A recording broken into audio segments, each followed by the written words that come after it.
हरिः ओम्।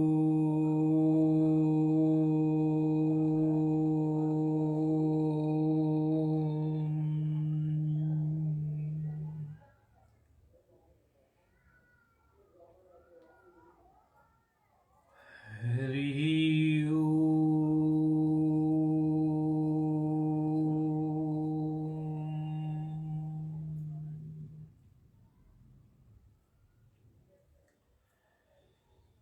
शुक्लां ब्रह्मविचारसार परमाम् आद्यां जगद्व्यापिनी वीणा पुस्तकधारिणीं वयदाम् जाड्यान्धकारापहाम् हस्ते स्फाटिकमालिकां विदधतीम् पद्मासने संस्थिताम् वन्दे तां परमेश्वरीं भगवतीं बुद्धिप्रदां शारदाम् येनाक्षरसमाम्नाय अधिगम्यो महेश्वरात् कृत्स्नं व्याकरणं प्रोक्तं तस्मै पाणिनये नमः। वाक्यकारं वररुचिं भाष्यकारं पतञ्जलिं पाणिनिं सूत्रकारुंश्च प्रणतोऽस्मि मुनित्रयम्। नत्वा सरस्वतीं देवीं शुद्धां गुण्यां करोम्यहं पाणिनीयप्रवेशाय लघुसिद्धान्तकौमुदीम्। ऐं ह्रीं ह्रीं ऐं छायवरट् लण् यमगणनं झभय घड़दस् जबगड़दश खपचट तचटत कपय सससर हल इति माहेश्वराणि सूत्राणि। ये जो लिखा है इसको नोट कर ले। अचम दृष्ट्वा त्वधो याति हलंचोपरि गच्छति अवसाने विसर्गः स्यात् रेफस्य च त्रिधा गतिः। अच को देखते हुए अचम दृष्ट्वा त्वधो अस्मि कोई अणची संधि है तू अधो कहोगे तो याति हलन चौपरी गच्छति। ये जो रेफ होता है रकार रेफ व्याकरण में उसकी 3 गति होती है। अच को देखते हुए वो अधो याति नीचे की तरफ आता है। हल को देखते हुए वो ऊपर की ओर चढ़ जाता है। उस पे अवसान स्थिति में वो कैसे रहता है। ये विसर्ग संधि में आप लोगों को पढ़ने में आएंगी ये सारी चीजें। तो ये उसी समय विषय बहुत अच्छे से आप लोग समझ पाओगे क्योंकि अभी आपको थोड़ा ऐसा ही रहेगा। लेकिन नोट कर लो आप ये विसर्ग संधि के समय पर जब रेफ की बार बार बातें आएगी वहां तो रेफ कब कहाँ कैसे जाएगा तब ये हम समझाएंगे आपको। आप नोट करके रख लो। ये किसी ने बोला था हमें इसीलिए हमने ये श्लोक लिख दिया ताकि तब तक याद कर सको आप इसे। बाकी पढ़ाने की दृष्टि से हम इसको तभी पढ़ाएंगे बताएंगे कि किस तरह रेफ कैसे। विसर्ग संधि है बहुत छोटी सी लेकिन उससे बहुत सारे वेरिएशंस बनते हैं विसर्ग संधि से। और कहाँ विसर्ग संधि में कैसे क्या बदलाव हो गए वो अगर ठीक से पकड़ में नहीं आते तो शास्त्र में बहुत प्रयोग आता है विसर्ग संधि का। विसर्ग तो व्याकरण की जान है। एक ब्रह्म एक बिंदु था अनुस्वार की तरह और फिर वो 2 हुआ विसर्ग होके गुरुजन ऐसा बताते।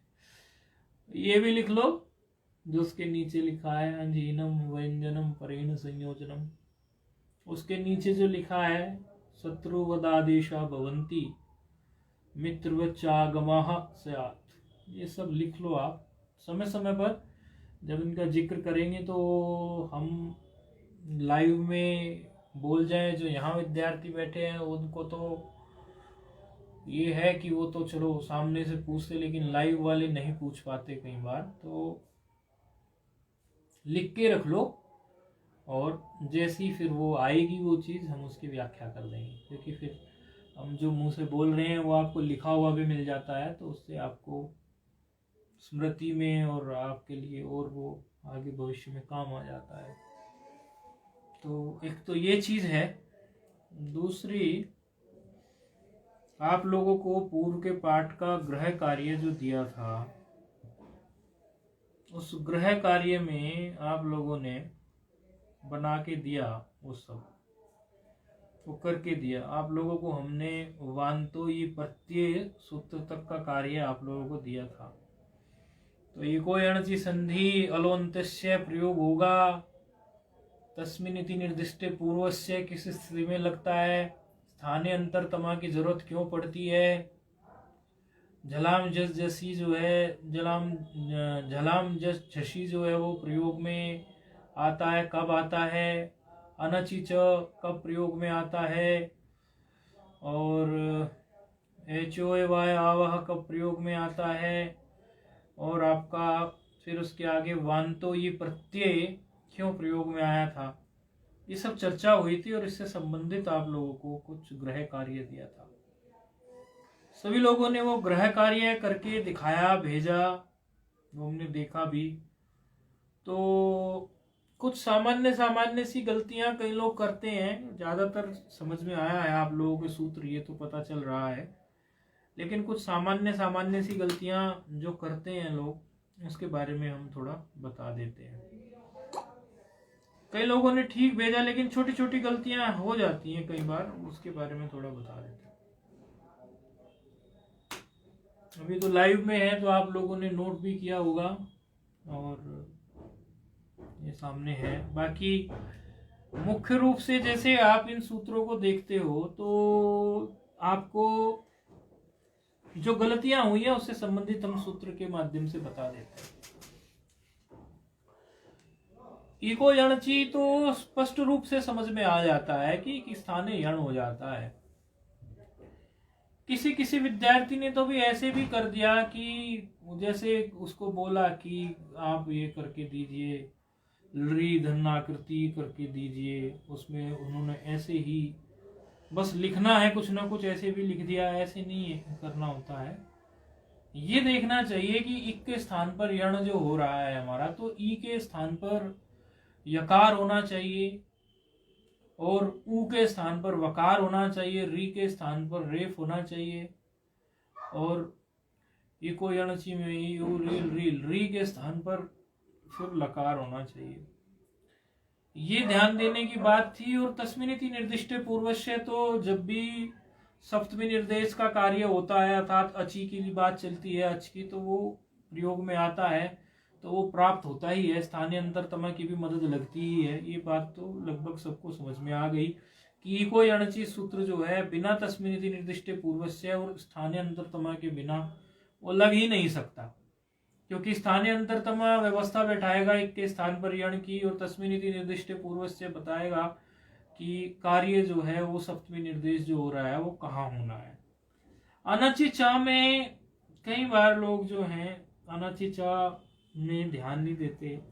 अनचि चा सामान्य रूप से देखो तो बहुत जगह अनचि चा लग ही जाता है, क्योंकि अनचि चा की जो कंडीशन है वो अच परे यर होना चाहिए और यर के परे अच नहीं होना चाहिए। अर्थात एक तरफ अच है, दूसरे तरफ अनच है, अनची है ना अच अनिची, और बीच में यर है, और यर को ही द्वित्व करना होता है, तो ये होता है। तो ये भी बहुत कुछ समझ में आया हुआ है। लेकिन झलाम जश जसी में कुछ गलतियां करी हुई है, लगभग सभी ने झलाम जश जशी में गलती की है। झलाम जश झसी में गलती क्या हुई है कि बिना ये देखे कि झल है कि जश है, क्योंकि दो शर्त है। पहले हमें पूर्व निमित्त उसका देखना चाहिए, पूर्व निमित्त क्या है, फिर उसका हमें पर निमित्त देखना चाहिए, और फिर पूर्व निमित्त जो है उसके हिसाब से जो स्थानीय जो हमारा तय हो जाता है कि इसके स्थान पर ये आएगा, स्थानीय मतलब जो बैठा है फिर उसके स्थान पर दूसरा वर्ण आता है। तो झलाम जिस झसी में गलतियां क्या हुई है, ज्यादातर लोगों की देखने में आई है। उन्होंने झल तो देख लिया कि झल है, झल तो देख लिया, लेकिन पर में झस जो है उस पर ध्यान नहीं दिया। झल देख लिया, झल है, चलो झल मिल गया, लेकिन पर में झस है कि नहीं है। किसी ने किसी को अनुआदेश बोला, तो अनुआदेश की संधि में क्या होता है, उकार का वकार हो गया, तो अन और व और धन आदेश हो गया। अनचिचा लगाने लग गए, चलो अनचिचा में अच मिल गया और इधर जो है उसको यर भी मिल गया, नकार उसको मिल गया, और उधर जो है उसका नाच मिल गया, तो अनवा फिर उसमें जो है दो नकार भी हो गए, अ न वा भी हो गए, वो भी मान लिया हमने। अनचिचा तो क्या है, ये विकल्प का कार्य है, कई बार इस काम में आता भी है, कई बार नहीं भी आता, लेकिन सूत्र प्रस्तुत हो, समझना है तो कार्य करके देख लेना चाहिए।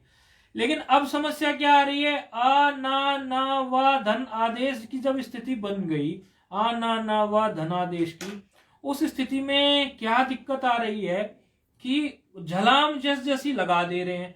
अब ये तो देख लो, झल तो मिल गया, लेकिन झल के परे आपको कोई जश मिल रहा है कि नहीं मिल रहा। एक स्थिति में मिलेगा, एक स्थिति में नहीं भी मिलेगा। एक स्थिति में किस में मिलेगा और एक स्थिति में किस में नहीं मिलेगा, नहीं दोनों स्थिति में नहीं मिलेगा। देखो तो, क्योंकि दोनों स्थिति में जो झस जो प्रत्याहार है वो कहां से शुरू हो रहा है, झबया से शुरू हो रहा है। तो झबया से शुरू हो रहा है तो ना तो नकार आ सकता झस में, न वकार आ सकता झस में, दोनों ही झस में नहीं आ रहे।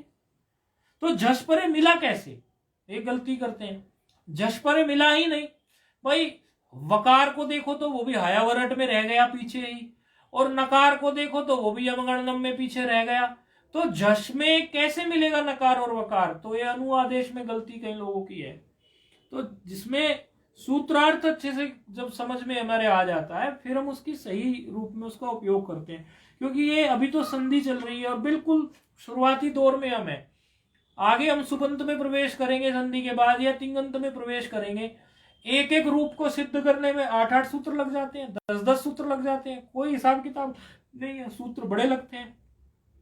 और एक सूत्र दूसरे सूत्र को काटता है। अपवाद और उत्सर्ग दो बातें होती है ना, एक अपवाद होता है, एक उत्सर्ग होता है। महाराज अपवाद और उत्सर्ग के बारे में सुना होगा आपने। जी जी जी। तो अपवाद और उत्सर्ग में क्या होता है कि जो सूत्र का एरिया ज्यादा होता है उसको उत्सर्ग सूत्र बोलते हैं। अभी आपके सामने आएंगे अपवाद और उत्सर्ग सूत्र, दोनों के बारे में हम बताएंगे। लेकिन अपवाद सूत्र जो होता है वो हमेशा उत्सर्ग को हटा देता है। मान के चलो कोई व्यक्ति ये कहने लगे कि हम काशी में रहते हैं और हम पूरे काशी के राजा हैं, ऐसे कोई कहने लगे, और एक व्यक्ति आए, वो व्यक्ति आगे ये कहने लगे कि मैं तो पूरे काशी में सारे काशी का कर लूंगा, मैं राजा हूं यहाँ का। और दूसरा एक राजा आए, वो बोले अरे महाराज आप तो पूरे काशी का कर ले रहे हो, लेकिन यहाँ पर जो घाट है उसमें केवल केदार घाट का कर हमें दे दो। केदार घाट पर जो लोग स्नान करने आएंगे या जो भी यहाँ की दान दक्षिणा आएगी उससे जो कर बनेगा वो हमें दे दो। तो ये अपवाद हो गया, इसका एरिया कम है, पूरे काशी में तो कितने घाट हैं।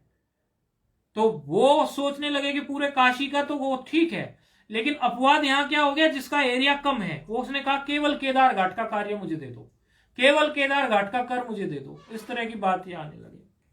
तो आप ये समझो कि उत्सर्ग और अपवाद सूत्र को अगर आप ठीक से नहीं समझेंगे तो ये भी दिक्कत आएगी, ये तो खैर आगे आएगा। अपवाद और उत्सर्ग का जिक्र हमने इसलिए किया कि जब सूत्रों का अर्थ ही हमें ठीक से नहीं पता चलेगा, किस शर्त को लेकर वो सूत्र लगे हैं, उनका पूर्व निमित्त क्या है, पर निमित्त क्या है, जब ये क्लियर नहीं होगा तो दिक्कत आ जाएगी। तो झलाम जस झसी में झलाम तो बैठा हुआ है, षष्ठी है, स्थानीय है, तो षष्ठी स्थानीय होता ही है। और जस आदेश है, ज ब ग ड़ द ये वर्ण आ रहे हैं उसमें, और झस शुरू हो रहा है झबया से। तो फिर ये देखना चाहिए कि जो हम कर, और झस का तो कार्य तब शुरू होगा, पहले झल देखेंगे फिर परे झस देखेंगे और जब तब जश आएगा। तो इस तरह थोड़ा देखने में दिक्कत हो जाती है। संयोगांतस्य लोपा तो चलो एक तरह से उसका कार्य तो बिल्कुल अलग है। तो लगभग बहुत लोगों ने बढ़िया करके दिखाया है, लेकिन कहीं कहीं जो गलती हुई है उस पर थोड़ा प्रकाश हमें डलवाना था। बाकी ये आप लोगों ने नहीं उतारा है तो उतार ले, ये विसर्ग संधि में आपको समझाने को आएगा। ये परिभाषा किसी ने हमसे पूछी थी तो हमने सोचा इसको लिख देते हैं आज। ये अचम दृष्ट्वा त्वधोयाति हलंचो परिगच्छति अवसाने विसर्गः स्यात् रेफस्य च त्रिधा गतिः। ये जो है जीनम व्यंजनम परेण संयोजनम, तो ये तो हर बार हम करते ही हैं। जब कोई भी हमें अच नहीं होता है, एक तरफ अच होता है और एक तरफ अच नहीं होता है, अजीन होता है, तो व्यंजन होता है तो उसको जोड़ते ही हैं आपस में। दकार छोटा हो और उधर ओकार हो तो जोड़ देते हैं, ओदौ कर देते हैं उसको। ऐसा कई बार देखने में आता है, जब आएगा दोबारा फिर बता देंगे। और ये शत्रुवद आदेशा भवंती और मित्रवत आगमः स्यात्, ये बहुत बार आएगा। इसका कहने का मतलब ये है, ये हम बार बार फिर से भी समझाएंगे। अभी तो ऐसे ही जस्ट लिखा है थोड़ा सा, तो बता रहे हैं, डिटेल में समझाएंगे उदाहरण के साथ। अभी तो सिर्फ लिखा इस वजह से बता रहे हैं क्योंकि बिल्कुल नया ना लगे। आदेश जो होता है वो शत्रुवत होता है, अर्थात वो जब भी आदेश होता है तो उस वर्ण को हटाकर दूसरा वर्ण बैठता है। जैसे ई को अणची में आपने देखा, इक के स्थान पर यण हुआ है, ई के स्थान पर ही तो आदेश हुआ है यकार, और ऊ के स्थान पर ही तो वकार आया। यानी ई को हटाया और यहां पर यकार आया, ऊ को हटाया और वकार आया, री को हटाया रेफ आया, री को हटाया लकार आया। इस तरह वो शत्रु की तरह है, पहले हटाएगा उस किसी वर्ण को तब बैठेगा। इसलिए कहते हैं शत्रुवत आदेशा भवंती और मित्रवत च आगमा भवंती। आगे आप देखोगे यहां तो केवल आदेश की बात हुई है, आगे ये कहेंगे कि ये आगम हो जाए। एक ऐसी ही चीज होती है आगम, वो आदेश से थोड़ी भिन्न होती है। आगम, तो आगम जो होता है वो मित्रवत होता है, अर्थात जिस वर्ण के आसपास उसको बोला जाए वो उस वर्ण के पास ही कुर्सी बिछा के बैठ जाता है। तो कुछ इस तरह से है ये बात। तो इसलिए हमने, किसी ने पूछा तो हमने बोर्ड पर लिख दिया। बाकी जब प्रसंग आएगा तो हम विस्तार से उसको बता भी देंगे, तो इसमें कोई चिंता की बात नहीं है। अच्छा, एचो वहा को लेकर इन्होंने, कुछ लोगों ने सब किया है, उसमें संधि वगैरह मिली तो हमने देखा उनको भी कि ये इसमें संधि थी। तो हमने जो संधि आप लोगों को दी थी, थोड़ा सा हम उस पर हल्की सी नजर डलवाते हुए चलते हैं, ताकि जिसने की है उसका तो है ही, जिसने नहीं भी की है उसको भी थोड़ा। एक तो हमने आपको ये श्लोक दिया था भगवत गीता का, अपर्याप्तम तदस्माकम बलम भीष्माभिरक्षितम पर्याप्तम, ये वाला दिया था। तो ये दूसरी हमने ये कहा था कि जो आज तक आपने संधि पढ़ी है केवल उन्हीं संधि पर विचार करना है, आगे पीछे का कुछ नहीं। तो दूसरी पंक्ति में पर्याप्तम के बाद जो पद आया, इसमें संधि थी, तो ये संधि करी होगी किसी ने। अच्छा, अगला, अब फिर आ रहे हम धीरे धीरे। पहले तो हम ये बता रहे हैं कि कहां संधि आपको मिली। अदस्य चोर्दम प्रसाद तस्य शाखा गुण प्रबद्धा विषय प्रवाला अदस्य मूलानुसंततानी, यहां मूलानुसंततानी में भी संधि थी। फिर निर्वाण मोहाजित संग दोषा, केवल हम उन्हीं संधि की बात कर रहे हैं जो हमने अभी तक पढ़ी है, ऐसे तो बहुत संधि निकल जाएंगे। द्वंद्वेर विमुक्ता सुख दुख संजेर में, इसमें गच्छन्त मूढ़ाः, यहां पर संधि थी इस पद में, यानी चतुर्थ पंक्ति के प्रथम पद में। ठीक है, और चतुर्थ कहो तो वैसे तो वो दूसरी है, चतुर्थ नहीं है, लेकिन लिखने में आपको चतुर्थ सी लगती होगी। गच्छन्त्य मूढ़ाः जो है उसकी हम बात कर रहे हैं। फिर 15वें अध्याय का ही 16वां श्लोक हमने कहा था, उनके अर्थ भी देखने को कहा था। तो उसमें हमने कहा था द्वौ इमो पुरुषौ लोके शर च अक्षर एव च, इसमें संधि थी, संधि थी। उत्तमा पुरुषोत्तम द्वय, ये इसमें भी हमने बोला था 15वें के 17वें में, इसमें भी द्वितीय पद में ही संधि थी। और दूसरी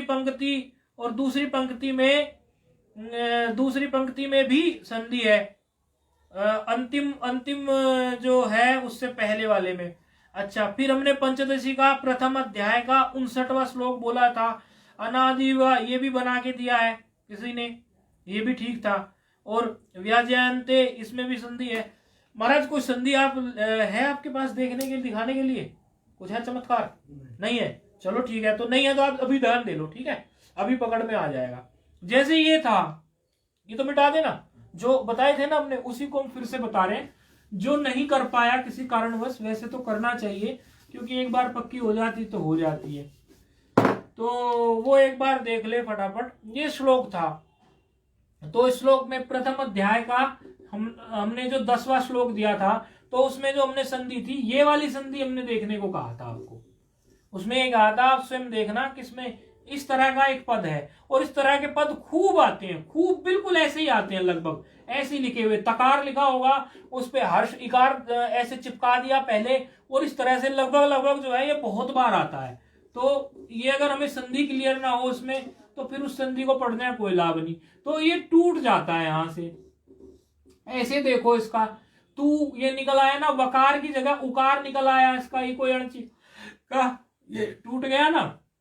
और अब इदम कह दो इसको, इदमे तेषा, ये अलग पड़ा रहने दो, इस पर हमें कोई विचार करना ही नहीं, हमें तो ये तू तोड़ना था। अब देखो इसको इको अणची अपनी ही संधि का हमें कैसे पता चलेगा ठीक है कि गलत है, ताकि जब हम उसको जोड़ेंगे तो वही हमारा पद बन जाना चाहिए। अब इसको जोड़ के देख लो आप चाहे, ता ऐसे रह गया, उकार की जगह वकार हो गया, ये इकार हो गया, ये द में और ये तेषा ऐसे हो गया। आप जोड़ के देखोगे इसको, वही बन गया जो ये ऊपर था।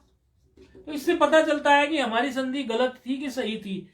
दूसरी संधि हमारी थी 15वें अध्याय के दूसरे श्लोक में, जो हमने बोला था, तो बिल्कुल सरल संधि थी, लेकिन हमें आप लोगों का ध्यान खींचना था, क्योंकि सरल चीजें भी कई बार ध्यान में नहीं। कर्मानुबंधीनी मनुष्य लोके के पहले अदस्य मूलानुसंततानि में ये पद है, मूला नया नु संततानी।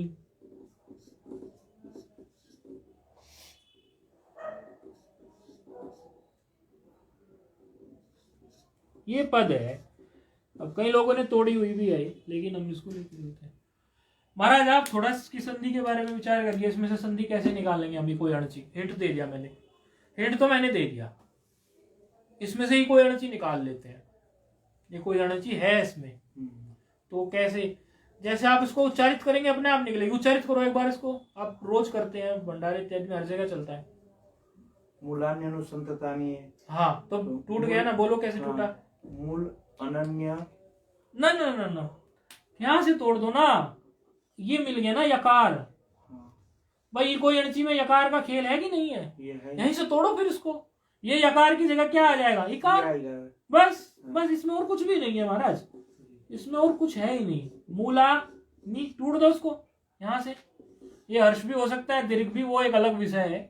और यहाँ अनुसंततानी हो गया ना, पर निमित्त भी मिल गया उसको, पूर्व भी मिल गया, और कंडीशन पूरी मिल गई। देखो इसी नकार से तो ये यकार पैदा हुआ है, इसी इकार से, इस इकार से ही तो ये यकार पैदा हुआ है। टूट गया ना।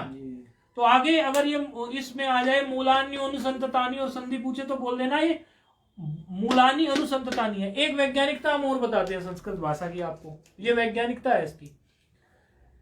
इसमें क्या होता है कि जो आप बोलेंगे ना, जो आप बोलेंगे वो अपने आप ही संधि विच्छेद होके बोला जाता है, अगर हम उस पर थोड़ा सा ध्यान दें। आप बोलो उसको मूलानुसंततानि ऐसे, तो इकार अपने आप बोलने लगता है। नहीं, थोड़ा सा ध्यान दो तो पता चलता है, संधि का पता चलता है। मतलब व्याकरण में ये बहुत अच्छी बात मुझे व्यवस्था लगी इनकी, पाणिनि जी की व्याकरण की, या कहो भगवान शिव शंकर भोलेनाथ से निकली है व्याकरण। तो ये था, एक था, फिर निर्माण मोह हो गया, मूलानुसंततानि हुआ है अभी तो। अच्छा, निर्माण मोह जित संग दोषा अध्यात्म नित्या विनिवृत्त कामाः द्वंद्वेर विमुक्ताः सुख दुख संजेर गच्छन्ति मूढ़ा। इसमें भी देखो स्पष्ट है। अब की बार महाराज आपको ही बताना है, आप ही बताएंगे। आपको पता है, हम जानते हैं ये बात, लेकिन हम जानबूझ के आपका ध्यान खींचना चाहते हैं, क्योंकि थोड़ा अभ्यास के लिए। आप जानते हैं लेकिन आप उस तरफ ध्यान नहीं दे पा रहे हैं, इसलिए हम आपसे पूछेंगे। इसमें से निकालनी है हमें, इको अणची निकालनी है इसमें से।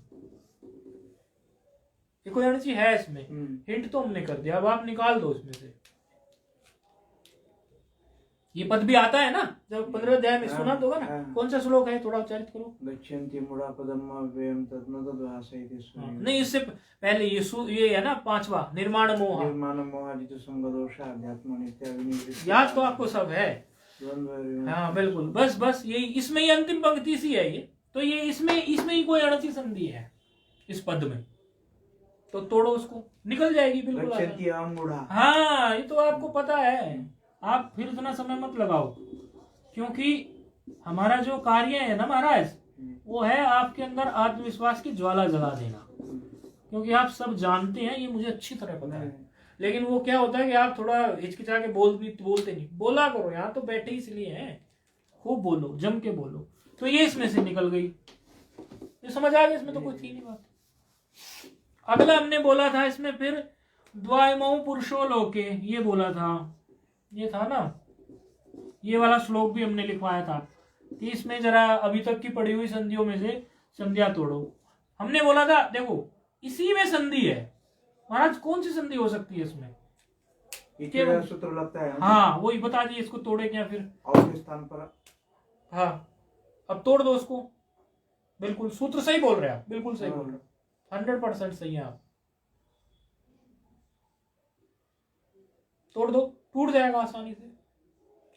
भाई ये काम करते हैं ना महाराज हम, इसमें अवकार है ना, अवकार है, तो आवा है। हाँ आवकार द्वा इमो।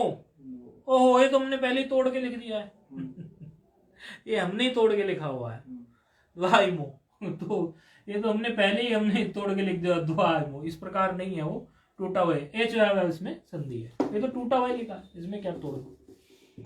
अच्छा आगे हमने कौन सा श्लोक लिया था? हाँ 15वें का ही 17वां लिया था, तो उसमें दूसरा पद था उत्तम। ये पढ़ा होगा ना आपने महाराज, ये मतलब बोलते होंगे ना इसको भी, करो थोड़ा उच्चारित अगर याद है आपको तो। ये उत्तम पुरुषस्त्वन्य। हाँ आप करते हो इसका मतलब इसको, तो भंडारी में तो चलता है ये सिस्टम वहां तो इनके बिना शुरू नहीं होता भोजन। इसमें से तोड़नी है संधि, इसमें से, इस पद में से, ये वाले में से। उत्तमा तो अलग रखा ही है, उसमें तो कोई संधि है नहीं, इसमें संधि है। पुरुषस्तु अन्य। हाँ पुरुषस्तु अन्य, ठीक है, ये तो अलग निकल गया। ये तो विसर्ग संधि के कारण हुआ है, ऐसा है। लेकिन ये क्या है, तू है ना, उकार से वकार हुआ है ना, बस कैच करना था यही, और कुछ नहीं। आपने कैच कर लिया, इतनी सी बात थी, ये पकड़ना था बस, इसको पकड़ना है भाई। ये प्रक्रिया ग्रंथ है ना, इसमें हमें हर चीज बारीकी से पकड़नी है, बस बुद्धि घिसने के लिए पढ़ा जाता है ना ये। तो ये भी हो गया। अच्छा इसी की अंतिम पंक्ति, इसी का दूसरे पंक्ति बोलो आप इसी श्लोक की। परमात्मिक्युदावर्ता यो लोकत्रयमाविश्य बिभर्त्यव्यय। हाँ यही फिर से बोलो, बिभर्त्यव्यय। देखो इसी में है सारा खेल, बिभर्त्यव्यय। इस तरह से कुछ है कि नहीं है? इसमें भी संधि है महाराज, बिभतु अव्यय, विभर्ती कर दो ना। हाँ विभति अव्यय, ये कर दो ना आप। यकार तो वो छोड़ो, लेकिन होना तो ऐसे ही चाहिए ना, संधि पकड़ने के लिए बोल रहे हैं हम अभी, बाकी दिमाग नहीं लगा रहे। इसी से तो यकार खड़ा होता है। बस भाई हमारी नजर ये होनी चाहिए, कहीं भी यकार मिल जाए, कहीं भी हमारा जो है वकार मिल जाए, कहीं भी हमारा रेफ मिल जाए, कहीं भी हमारा ला मिल जाए, तो हमें उसको संप्रसारण की तरह मतलब उल्टा घुमा देना है, मतलब उल्टा देख लेना है उसका क्या है। हम मतलब ऐसा हो जाना चाहिए हमारे चूक ना जाए हमारी नजर से। ये हो गया। अच्छा ये था, ये भी लोगों ने ठीक बना के दिया, इसे आप बनाना। उन लोगों ने भेज दिया मेरे पास काम, तो उनका मैंने चेक कर लिया, इसलिए आपसे पूछ रहा हूं। ये पंचदशी का ये इसमें संधि है पढ़ी हुई में से। अनाद अवीह, बोलिए क्या लिखूं? अनाद अवीह, अनाद अवीह, आ वीह ऐसे लिखूं? मैं अवीह, एक खाली हर्ष ऐसे लिखूं? हाँ अवीह। महाराज में संधि कौन सी हुई यहाँ? दीर्घादेश ना, वो नहीं, वो हमने अभी पढ़ी थोड़ी है। अभी तो हमें पढ़ने वाली संधि की देखनी है ना, इसलिए दिमाग उतना ही चलाना है जितने से काम चले, नहीं तो वो गड़बड़ भी हो जा रहा है।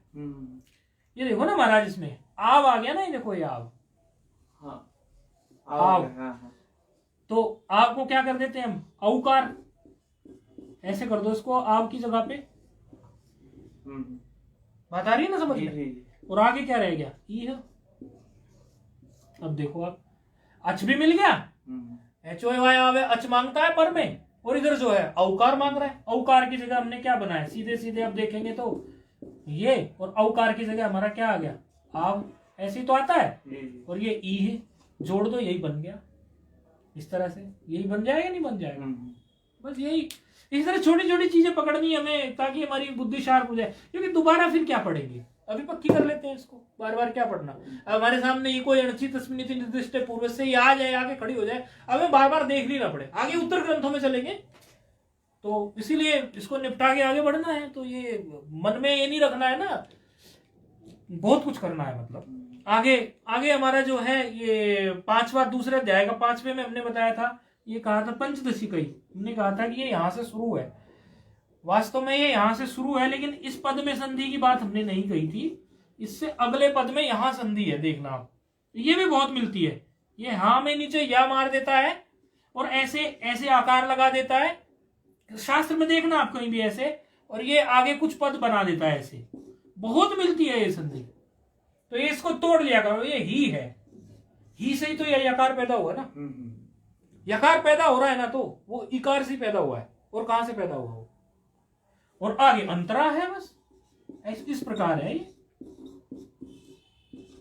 ऐसे था ना, ये ऐसे देखना कितनी जगह हा में यकार जोड़ जोड़ के मिलेगा आपको। जहां भी आपको इस तरह हा में यकार जोड़ जोड़ के बोले ना, उसको तुरंत आप इकार में तोड़ देना। हाँ, वो तो है। बस ये है, ये कोई आना चाहिए, ही अंतरा है। हाँ, ही अंतरा, बस ये थोड़ा सा बस अभ्यास हो जाता है, तो फिर बात ठीक हो जाती है। यही थे लगभग, और कुछ नहीं थे, और भी होंगे तो कोई बात नहीं। अच्छा, बाकी अनुआदेश वगैरह वो सब दिए थे, वो लगभग बनाए सब लोगों ने, ठीक बनाए, कोई दिक्कत नहीं है। एक और किसी ने भेजा है संधि, हाँ, द्वाविमो ठीक बनाया है सरस्य। ये तो बताया था इनको, केवल इको अणची, और भी तोड़ दिया बहुत सारा। ठीक है आपका, जिसने अभी अभी मुझे भेजा है, लेकिन ज्यादा तोड़ने की जरूरत नहीं थी। जितने सूत्र पढ़ने हैं उतने पे विचार करना है, बुद्धि को सूक्ष्म करना है। ऐसे तो बहुत कुछ है देखने के लिए, क्या क्या देखोगे। जो पहले जिस चीज पर विचार चल रहा है उसी चीज को हमें लेके चलना है। तो अभी हमारा विचार वांतो ही प्रत्यय सूत्र तक गया था, तो वांतो ही प्रत्यय सूत्र तक ही हमें विचार करना था। और करने के लिए तो भाई कितना भी विचार करो, उसकी तो कोई मना ही नहीं है, लेकिन फिर भी अभी हमारा विचार हमें वांतो ही प्रत्यय तक ही रखना था, ये हमारा उद्देश्य था। बाकी आगे सूत्र आएंगे तो इकट्ठी संधि भी देंगे, खूब सारी संधि देंगे, फिर देखते हैं। बल्कि भगवत गीता को पूरी को तोड़ लेंगे, कोई दिक्कत नहीं है। आप लोग लगे रहना एक एक अध्याय को पकड़ के, और हम आप लोगों को कराते रहेंगे। अब वांतो ये प्रत्यय से आगे के सूत्र पर चलते हैं। अच्छा, अदेंग गुणः। अब देखना, बड़ा चमत्कारी सूत्र है ये सूत्र। हो क्या रहा है महाराज कि ये सारे सूत्र वूत्र हमने सब देखे हुए हैं, सब सुने हुए हैं, एक बार नहीं अनेक बार, लेकिन इनमें जो छोटी छोटी सी बारीकियां हैं उधर हमारा ध्यान नहीं है। क्योंकि क्या हो रहा है कि हम पढ़ रहे हैं, सीख रहे हैं, लेकिन हम उससे चिंतन नहीं कर रहे हैं। तो उससे नुकसान क्या हो रहा है, हमें ये तो लगता है आ गया, लेकिन आत्मविश्वास नहीं आता। क्योंकि जैसे को दूसरा पूछ लेगा हम गोल हो जाते हैं। कारण क्या, हम चिंतन नहीं कर रहे उसको। तो अब यही है विधा कि जो चीज हमने पढ़ी हुई भी है वो हमारी अपनी बन जाए। ये ना कहें कि हमने पढ़ तो रखा है, अब पढ़ रखा है तो हमारा अपना भी होना चाहिए ना वो। आप अदेंग गुणा पढ़ रहे हैं या कोई और सूत्र पढ़ रहे हैं, तो अदेंग गुणा को आप किसी भी प्रकार से हमसे पूछ लो, हम उसका उत्तर देंगे। ऐसी स्थिति में हमें आना है, तब आत्मविश्वास जगता है। तब आदमी कहता है भाई ये शास्त्र तो मेरा पूरा हो गया। ये नहीं कि जैसे यहाँ आजकल होता है भंडारे कर देते हो, वो सिस्टम नहीं। मतलब शास्त्र अपना हो गया। तो अब अदेंग गुणा जिसने पढ़ लिया, तो वो अदेंग गुणा को भरे बाजार पढ़ा सके, गंगा किनारे पढ़ा सके। अब मैं पढ़ाऊंगा अदेंग गुणा, मेरा पक्का है, ऐसे तब तो मजा आता है। नहीं तो फिर शास्त्र में उतना आनंद नहीं आता। तो ये सूत्र है अदेंग गुणा, इस तरह से 112 है इसका नंबर हमारा अष्टाध्यायी में। ये सब लोग आप जानते हैं, ये अध्याय होता है, ये पाद होता है, ये सूत्र क्रमांक होता है। अब इसकी सबसे पहले हमारी वही विधा है, हम क्या करते हैं संधि तोड़ लेते हैं, मतलब उसके विभक्ति बता देते हैं कि कौन सी विभक्ति है। ये क्या है, अद जो है ना ये अत है, ऐसे कुछ, ठीक है, तो ये अत है। उसके बाद ये क्या है, एंग है, कुछ ऐसे, और गुणा है तो स्पष्ट गुणा ही है, इसमें से कुछ तोड़ताड़ है नहीं। तो इसके हिसाब से हमें विभक्ति पता चल जाए, इस कारण से हमने ऐसे इसको थोड़ा तोड़ मरोड़ के लिखा है। ये प्रथमा एक वचन है, ये भी प्रथमा एक वचन है, ये भी प्रथमा एक वचन है। बड़ी सुंदर बात है जी, 3 आदमी तीनों ही प्रथमा के, 3 पद वाला ये सूत्र है। इसमें क्या कह रहे हैं, अच्छा अत से, एंग से और गुण से पहले हम थोड़ा वृत्ति देख लेंगे, और वृत्ति देखने के बाद में हम क्या करेंगे, अच्छा ये संज्ञा सूत्र है। आप लोगों को बताया था हमने कि संज्ञा सूत्र आपने जरूरी नहीं है संज्ञा प्रकरण में पढ़ा संज्ञा सूत्र और वहां खत्म हो गया। संज्ञा सूत्र जहां तहां बिखरे पड़े अष्टाध्यायी में, तो यहां भी आ गया। संज्ञा सूत्र का लक्षण बताया था, संज्ञा सूत्र का लक्षण किसी को याद हो तो बताए। अब देखते हैं कौन बताएगा फोन पर, हमें फोन पर बड़ा फोन करके जो चीज पता होती है उसको बता देते हैं, जो पता नहीं होती तब फोन नहीं करते। संज्ञा सूत्र का लक्षण देखते हैं कौन बताएगा, अभी याद हो तो बताओ, नहीं हो तो फिर हम बता देंगे। तो छोटा सा लक्षण है, संज्ञा सूत्र आया है, फिर से संज्ञा करने आया है, पंडित है, नाम रखने आया किसी का। चलो किसी ने फोन नहीं किया, कोई नहीं बताने को तैयार, चलो हम बता देते हैं, हमें तो बताना ही है। शक्ति, ये बार बार हम इसलिए बता रहे हैं ताकि आपको याद हो जाए। हमें को लिखने का शौक नहीं है बार बार। आप लोगों को जब हम बार बार आवृत्ति कराएंगे ना तो वो कभी ना कभी याद हो ही जाएगा। हमें पता है ये सब लोग इतने व्यस्त हैं कि उनको ये मत समझना यहाँ लाल से लिख दिया और यहाँ काले से तो कोई विशेष बात आ गई क्या। अरे वो जो हमारे ये मार्कर हैं ये ढीले पड़ जाते हैं, इंक सूखती है तो एक दूसरा बदल के लिखते हैं, कई बार ध्यान खींचने के लिए भी लिखते हैं, लेकिन यहाँ तो ढीला पड़ गया था ये लाल वाला। शक्ति नियामकम, कितना छोटा सा लक्षण है। आज के बाद अब आपसे सुनेंगे हम, शक्ति नियामकम सूत्रम संज्ञा सूत्रम, कितना छोटा सा है। शक्ति नियामकम सूत्रम संज्ञा सूत्रम, आप याद रखा करो उसको। तो ये संज्ञा सूत्र है। कर क्या रहा है, थोड़ी वृत्ति देख लेते हैं इसकी। महाराज अब तो याद रह जाएगा, छोटा सा ही है। क्या है, शक्ति नियामक सूत्रम संज्ञा सूत्रम, बस शक्ति नियामकम सूत्रम संज्ञा सूत्रम, शक्ति नियामकम सूत्रम संज्ञा सूत्रम, शक्ति नियामकम सूत्रम संज्ञा सूत्रम, रट गया जी, बात खत्म, इसका चिट्ठी क्लोज हो गई है। अच्छा अब जो है अद एंग के बारे में क्या कह रहे हैं, वो कहते हैं अत एंग च गुण संजह स्यात्, कहते हैं अत एंग च, तो और होता है ये, तो अत और एंग क्या हो, गुण संज्ञा हो, अर्थात अत को और एंग को हम गुण कहेंगे। अब ये गुण देखो, गुण गुण कितनी बढ़िया चीज है ये गुण व्याकरण में आ जाता है तो अत और एंग का नाम गुण है। आपके न्याय में आ जाता है तो उसके गुण अलग होते हैं। आपके ये इस शास्त्र में आ जाता है, सांसारिक उसमें आ जाता है तो कहेंगे बड़ा गुणवान व्यक्ति है, बहुत अच्छे गुण है उसके अंदर। और हमारा जो है वो समझो वेदांत इत्यादि में अन्य में आ जाता है तो कहते हैं सत्व रजस तमस 3 गुण है। इस तरह से गुण की परिभाषा अलग अलग है हर जगह, ये टेक्निकल वर्ड्स की तरह यूज हो रहा है। तो ये अलग अलग जगह इसके अलग अलग अर्थ हैं। यहां पर गुण किसको कहते हैं, ये गुण आपको पता होना चाहिए। अगर व्याकरण में गुण की बात कह दी कि गुण क्या है तो आपको पता होना चाहिए। तो क्या है, अत एंग च गुण, यानी अत को और एंग को हम गुण कहेंगे। अब अत क्या है और एंग क्या है, एंग को समझना तो बड़ा आसान है महाराज। एंग तो एक प्रत्याहार है, तो कौन कौन से वर्ण आ गए महाराज इसमें, ए ओ, ए ओ, बड़ा सुंदर बताया, ए और ओ। अब दिक्कत सारी अत में आ गई, ये अत क्या है। तो इस अत को समझने के लिए अर्थात ए ओ एवं अत, इन तीनों को हम गुण कहेंगे। इतनी बात आप लोगों के समझ में आई।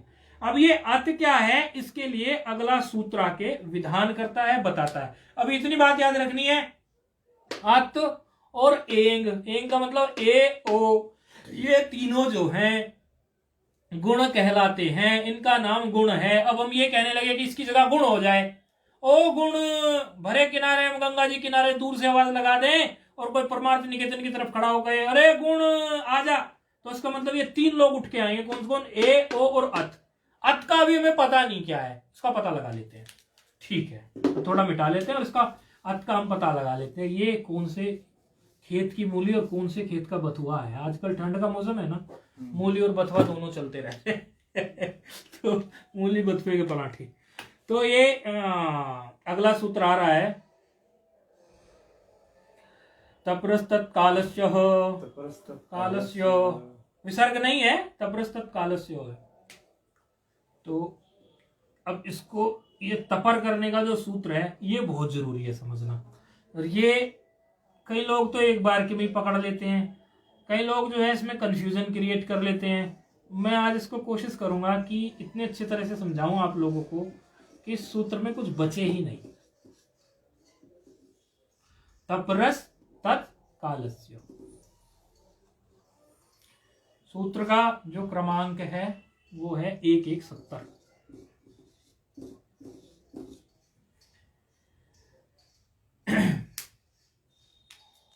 ये इसको अगर आप समझो, इसकी वो देखना चाहेंगे तोड़ फोड़ इसकी, तो तोड़ फोड़ देख लो।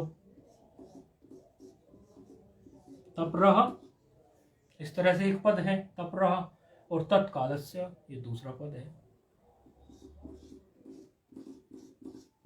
आज हम बहुत बड़ा बड़ा लिख रहे हैं, आप लोगों को आनंद आ रहा होगा, ऑनलाइन वालों को भी, यहाँ वालों को तो आ ही रहा है, वहां वालों को भी आ रहा होगा। 1 1 और 6 1, षष्ठी एक वचन और प्रथमा एक वचन, तो ये षष्ठांत पद है और ये प्रथमांत पद है। अच्छा, अब इसकी वृत्ति पढ़ लेते हैं।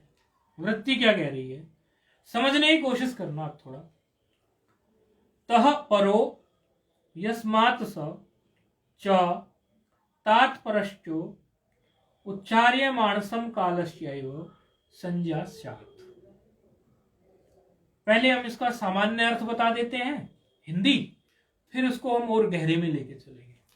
कह रहे हैं ता जिससे परे हो, सामान्य ता की बात हुई है, कोई ता कोई चमत्कारी ता नहीं है, यही ता इस तरह का, इसी ता की बात है। कहते हैं ये जो तकार जिससे परे हो और इसी तकार से जो परे हो, या तो ये तकार किसी वर्ण से परे हो, या इस तकार से कोई वर्ण परे हो, या तो ता से कोई परे हो, या इस ता के, या तो ता से कोई परे हो, या ये ता किसी से परे हो। इतनी सी बात इन्होंने कही इसमें, तह परो यस्मात् स ता, इस तरह इतनी सी बात इतने से पद में आ गई। तो क्या हो, वो अपने सदृश्य काल, सदृश्य काल, सदृश्य काल का मतलब क्या है, सदृश्य का मतलब होता है तीन ही बात आती है काल में, एक हर्ष, एक दीर्घ और एक प्लुत। काल की जहां बात चले व्याकरण में केवल तीन बात है। वर्ण के काल की जब बात चले, वर्तमान भूत भविष्य काल की बात नहीं कर रहे हम, वर्ण के काल की जब बात चले, वर्ण की सदृश्य की काल की जब बात चले, तो तीन ही काल है जो पहले बताया था कि आज की अनुमापक विधि में 1 सेकंड लगा लो हर्ष को, 2 सेकंड लगा लो दीर्घ को, 3 सेकंड लगा लो प्लूत को। तो हर्ष, दीर्घ और प्लूत, इन्हीं को काल कहते हैं। तो कहते हैं कि या तो ये ता किसी से परे हो, या इस ता से पहले कोई हो। ऐसी स्थिति में अपने जिससे ये परे है वो भी, या जिसके ये परे है वो भी।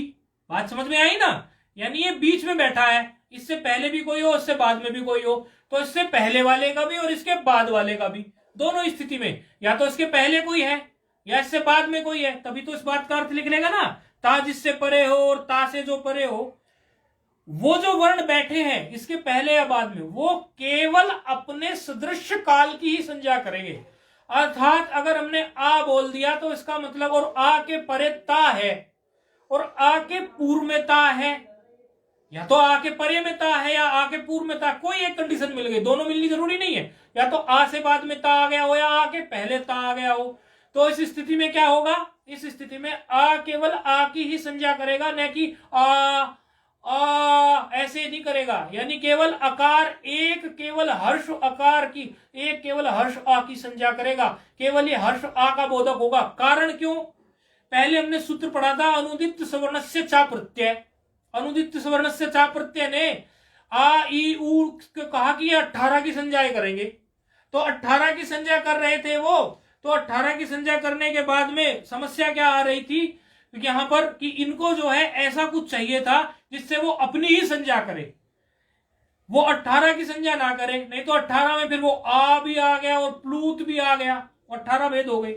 तो उसे कहने के लिए इन्होंने तपर की स्थिति कही, तपर ता परा हो जिसके, तकार परे हो जिसके, इसको तपर हो गया ना। तपर का मतलब क्या है, ता परो इस्मात, ता जिससे परे हो उसी को तो तपर कहते हैं। तो सूत्र ने यह कहा कि अत का मतलब है केवल आकार, क्योंकि इसमें ता परे है। अब ये केवल अगर इस तरह से आ के परे तकार मिल जाए तो केवल आप उसको आ समझना, उसको आ मत समझना, उसको ये आ मत समझना या अन्य कुछ मत समझना, केवल ये सामान्य आकार उसको समझना, क्योंकि इससे परे ता आ गया है तकार।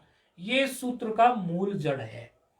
एक स्थिति तो ये है, इससे परे है, और दूसरी स्थिति क्या हो रही है, आपने सूत्र में अभी देखा था अत एंग, एंग में क्या क्या आया था, मैं सीधे वो लिख रहा हूं, एकार और ओकार, इनके परे ता है, इनके पहले ता आ गया, एकार के भी पहले ता है और ओकार के भी पहले ता है, आकार के तो बाद में ता है, इसीलिए वो केवल अपनी संज्ञा कर रहा है। लेकिन सूत्र ने दोनों बात कही है, यदि किसी के पहले भी तकार है तो भी वो अपनी संज्ञा करेंगे, अर्थात ये एकार केवल अपने एकार की संज्ञा करेगा और ये ओकार केवल अपने ओकार की संज्ञा करेगा। और एकार और ओकार के बारे में आप जानते हो कि एकार और ओकार केवल जो है दीर्घ होते हैं, वो हर्ष नहीं होते। तो ये जो आकार है ये अपनी संज्ञा करेगा, एकार है ये अपनी केवल संज्ञा करेगा, ओकार है ये केवल अपनी संज्ञा करेगा, अपने स्वर्णियों का ग्राहक नहीं होगा। ये आप सोचने लगो कि ये तो 18 की बात करेंगे, अब 18 की करे और एकार और ओकार पूरे 12 को अपने साथ लेके आएगा, बिल्कुल भी नहीं लेके आएगा साहब। आकार केवल अपने एक आकार को लेकर आएगा, एक को नहीं लेके आएगा। वैसे वस्तुतः ये 6 को लेके आएगा, क्योंकि इसके 6 भेद तो बनते हैं, 6 भेद तो हर्ष में बनते हैं ना, और 6 भेद दीर्घ में बनते हैं और 6 बनते हैं प्लूत में, तभी तो 18 भेद हुए थे ना। तो ये आकार केवल 6 को लेके आएगा। ये हर्ष में जो भी बन सकते हैं कॉम्बिनेशन, हर्ष में किस तरह के कॉम्बिनेशन बनेंगे, जैसे हर्ष आकार, इसी में ये भी तो एक कॉम्बिनेशन बनता है, ये भी तो एक कॉम्बिनेशन बनता था, ये भी तो एक कॉम्बिनेशन बनता था, लेकिन बनेगा केवल हर्ष का। यहाँ मुख्य बात ये है, वो 6 जो भाग हैं वो केवल हर्ष रहेगा, हर्ष से अलग नहीं जाएगा। अब बात करें हम एकार की और ओकार की, तो एकार और ओकार में क्या है, ये ए हमेशा दीर्घ होता है और ये ओकार हमेशा दीर्घ होते हैं, ये सब इनमें जो है हर्ष नहीं होते, तो ये दीर्घ 6 की ही संज्ञा करेंगे। एक तरह से देखो तो दीर्घ की करेंगे, ये प्लूत इत्यादि में उधर नहीं जाएंगे, तो ये अपनी अपनी संज्ञाएं ही करेंगे, उससे भिन्न नहीं करेंगे। अब ये 12, 18, 6 अगर कुछ भी याद ना रहे, इस तरफ अगर दिमाग ना जाए, तो इतनी बात अच्छे से समझ लेना कि ये जो हमने आ और ए और ओ की बात की है, ये तीनों जो है केवल और केवल जो है अपने ही बोधक होंगे, दीर्घ के और प्लूत के नहीं होंगे। अर्थात जब भी हम अत कह दें, ए कह दें, तो अब आपको पता चल गया अत एक से गुण संज्ञा से अत का मतलब क्या है, हर्ष आकार। अत का मतलब हर्ष आकार, एंग का मतलब एकार, ओकार, ये तीनों केवल अपने ही संज्ञक होंगे।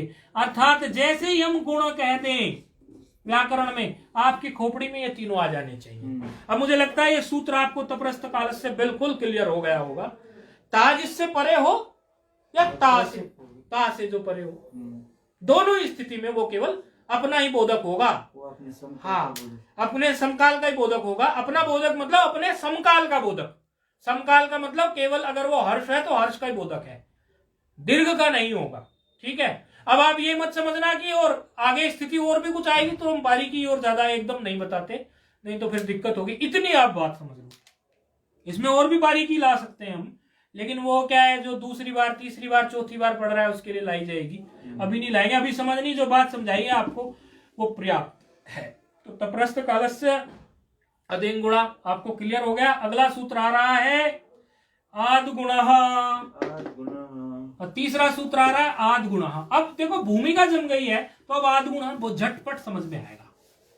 भूमिका जम गई ना तो अब आद गुणः में कुछ बचता नहीं है फिर, इसलिए इसको हम करा सकते हैं।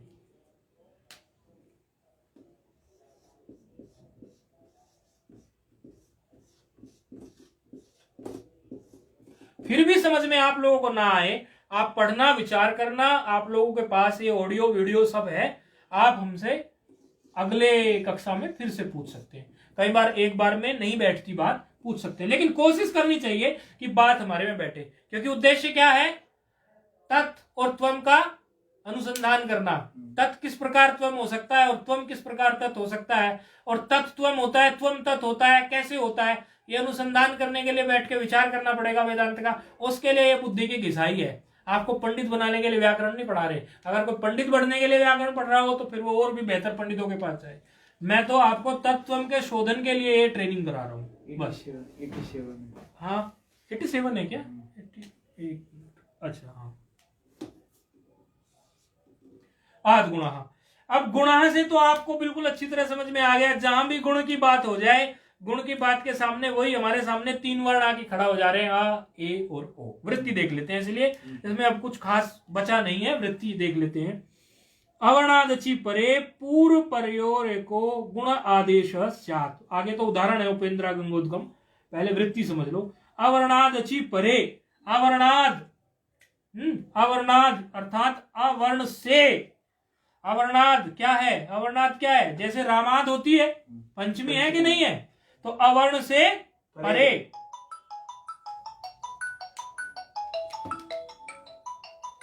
हाँ तो लाइव नहीं दिक्कत हो रही है। हाँ बताइए। हाँ बहुत बढ़िया बहुत बढ़िया। ये विधि सूत्र है, विधि सूत्र का लक्षण आपने ठीक बताया। कल से हम इसको स्पीकर पे लगा दिया करेंगे, हमें ऐसे कान पे नहीं लगाना पड़ेगा, फिर जिसको बोलना होगा झट से बोला करेगा। ठीक, विधि सूत्र का लक्षण सुना है, मैं अच्छी बात है। तो आद गुणा, आद गुणा में ये कहा है इसकी वृत्ति में कि अवर्णादचि परे, अवर्ण से अच परे हो। अवर्णादचि परे मतलब अवर्ण से यदि अच परे हो, अच के वही हमारे वर्ण है आयु रील वाले। अवर्ण से यदि अच परे हो तो पूर्व परयो, पूर्व और पर के स्थान पर, खाली पूर्व के स्थान पे नहीं, खाली पर के स्थान पर नहीं, दोनों के स्थान पर, पूर्व और पर दोनों के स्थान पर, अर्थात पूर्व भी गायब होगा, पर भी गायब होगा और एक वर्ण आके बैठेगा। दो वर्णों के स्थान पर एक वर्ण बैठेगा।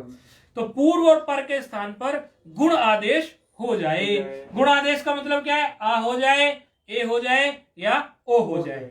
जैसे वृत्ति अर्थ अच्छे से क्लियर है सबको? अवर्णादचि परे, अवर्ण से परे, पूर्व पर, पूर्व और पर के स्थान पर क्या गुण आदेश हो जाए, एक नया आदेश हो जाए। हाँ एक नया आदेश हो जाए। तो उदाहरण ये जो पुस्तक में दिया यही ले लेते हैं, और नया क्या लेना। उपेंद्र है ना, तो उप धन इंद्र, अवर्ण है, कहाँ है? कई बार पहली बार पढ़ने वाले कहते दिख नहीं रहा, तो ऐसे दिखेगा। अब दिख रहा होगा ना, कई बार पहली बार पढ़ने वाले को लगता है कि कहाँ है अवर्ण, दिखा नहीं। तो अवर्णादचि परे में शर्त पूरी कैसे हो रही है?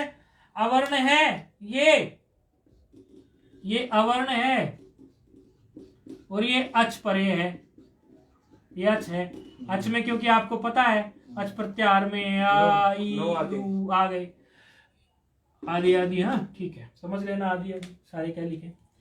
तो अवर्ण से परे अच मिल गया, तो दोनों की स्थिति में क्या बोला हमने? पूर्व और पर के स्थान पर पूर्व अकार, पर इकार, पूर्व और पर के स्थान पर गुण हो जाए। गुण में कौन कौन से हैं? आ, ए, ओ, अभी पढ़ के आए हैं। गुण में ये तीन होते हैं। पूर्व और पर के स्थान पर गुण हो जाए। तो पूर्व और पर के स्थान पर यदि हम गुण करेंगे तो क्या होगा? देख लो आप, या तो आ आएगा या ए आएगा या ओ आएगा। किसकी जगह पे? आ की जगह पे और ई की जगह पे। तो आ की जगह पे और ई की जगह पे या तो गुण, ये तो आ आएगा या ए आएगा या ओ आएगा। तो स्थानकृत सादृश्यता हमें देखनी होती है। आप लोगों को बताया था, देखो किस प्रकार बार बार काम आता है अपना। तो आ का स्थान क्या है महाराज? अ का स्थान कंठा। हाँ, कैसे? अपोह विसर्जनम कंठ। बस, अखु विसर्जनाम कंठा। ई का स्थान क्या है? इच्युषणम तालु। इच्युषणाम तालु।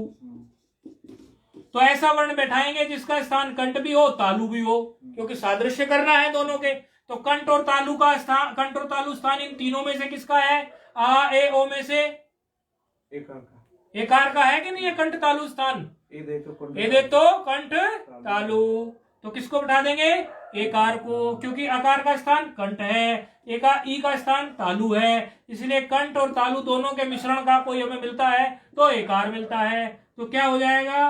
उप, और आ के स्थान पर, ई के स्थान पर क्या आ गया? ए, और बाद में ये है नहीं, खाली ना और द है, क्योंकि ईकार तो चला गया। तो जब जोड़ेंगे तो क्या बन जाएगा? उपेंद्र। समझ में आ गया होगा सबको, हमें लगता है, क्योंकि काफी आसान है। अब आगे बढ़ते हैं, अगला उदाहरण लेते हैं। वो भी बिल्कुल ऐसा ही है। गंगोदकम। इसमें क्या आया? गंगोदकम में हाँ अवर्ण, हाँ अवर्ण में वो तो ठीक है, गंगोदकम है ना।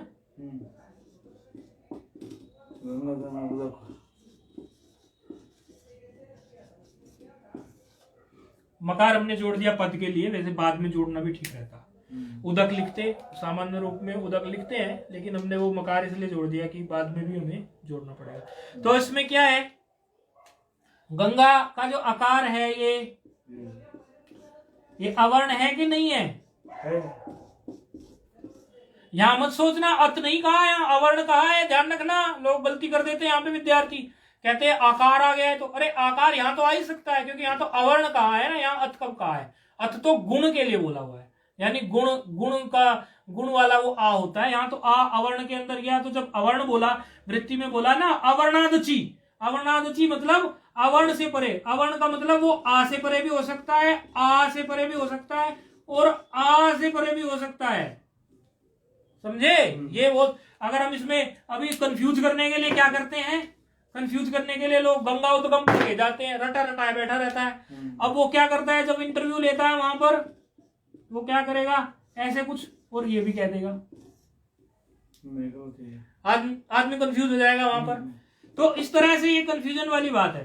तो यहां पर जो है पूर्व और पर के स्थान पर गुण करना है, तो आकार के स्थान पर और उकार के स्थान पर। आकार का स्थान क्या है? वही अखु विसर्जनाम कंठा। उकार का स्थान क्या है? ओष्ठो। और वहां पर हमारे पास गुण करने के लिए तीन वस्तुएं थी। कौन कौन सी तीन वस्तुएं थी? आकार, एकार और ओकार। आकार, एकार और ओकार। तो किसको बैठाए इसकी जगह पे? इन तीन में से ओकार को। क्यों? क्योंकि ओकार का स्थान कंठ ओष्ठ है। तो यहां इसीलिए ये गंगोदगम बन जाता है। बस इतनी सी बात थी।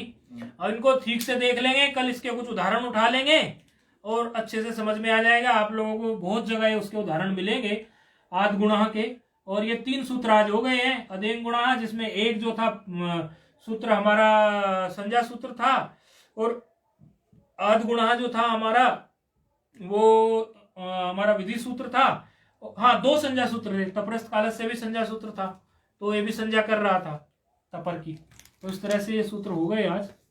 ओम पूर्णमदः पूर्णमिदं पूर्णात् पूर्णमुदच्यते पूर्णस्य पूर्णमादाय पूर्णमेवावशिष्यते। ओम शांति। एक बार हमारे पास एक विद्यार्थी आया, हाँ तपरस तालस्य सूत्र उसने पढ़ा हुआ था, हाँ लेकिन जब हमने उससे गंभीरता से पूछा हम्म, तो दिमाग से निकल गया। जी, क्योंकि ये जो बात, ये तो उसके दिमाग में था कि ता जिसके परे हो, तो आ के परे ता मिल गया उसको, जी, जी, उसे झट से बोल दिया। लेकिन ता से जो परे हो हाँ, वो भी जो है तपरस होता है, वहां वो कंफ्यूज हो जाएगा, उसने उसका चिंतन नहीं किया था। तो इसमें दोनों ही पक्ष हैं भाई। आ जिससे परे हो वो भी तपर है, हम्म, और आ सॉरी तकार से परे जो है